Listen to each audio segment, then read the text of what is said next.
बिस्मिल्लाहिर्रहमानिर्रहीम। अस्सलाम वालेकुम। आज मैं आपको इमली की चटनी की रेसिपी दे रही हूँ। बहुत ही मज़ेदार बनती है। तो इसके लिए आपको चाहिए इमली का गूदा 2 कप। इमली का गूदा निकालने के लिए आप 1 घंटा पहले इमली को गर्म पानी में भिगो लें और फिर मसल कर इसका गूदा निकाल कर आप छान लें और गूदा तैयार हो जाएगा।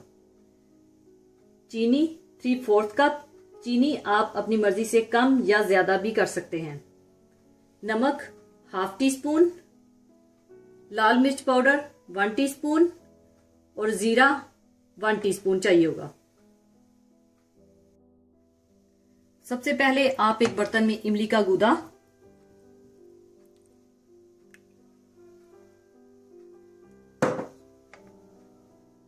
चीनी और 1/2 कप पानी, साबुत जीरा, लाल मिर्च पाउडर और नमक डालकर आप इसे पकने के लिए रख दें।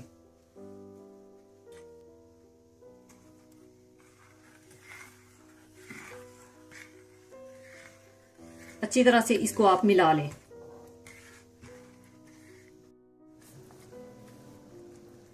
उबाल आने के बाद आप इसे 10 मिनट के लिए मीडियम आंच पर पका लें।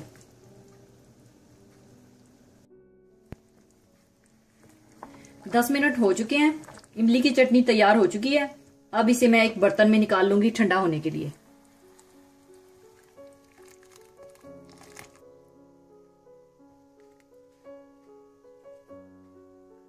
लीजिए, इमली की चटनी तैयार है। इसे आप पकौड़ों के साथ, दही बड़ों के साथ, फ्रूट चाट में या चना चाट में, इसे आप बहुत सी चीजों के साथ इस्तेमाल कर सकते हैं। जरूर बनाइएगा और दुआओं में याद रखिएगा। जाने से पहले मैं आपके साथ एक बहुत ही खूबसूरत हदीस शेयर करना चाहूंगी। हदीस इस तरह से है। हजरत अबू हुरैरा रजी अल्लाह ताला अन्हो से रवायत है। उन्होंने बयान किया कि रसूलुल्लाह सल्लल्लाहु अलैहि वसल्लम ने फरमाया, जब माह रमजान आता है तो आसमान के दरवाजे खुल जाते हैं और दोज़ख के दरवाजे बंद कर दिए जाते हैं और शयातीन को जकड़ दिया जाता है। यानी इस हदीस में आसमान के दरवाजे खुलने से मुराद दुआओं की मकबूलियत है। अब सवाल पैदा होता है कि रमजान में जब शयातीन को बंद कर दिया जाता है तो रूए जमीन पर अल्लाह की नाफरमानी क्यों होती है?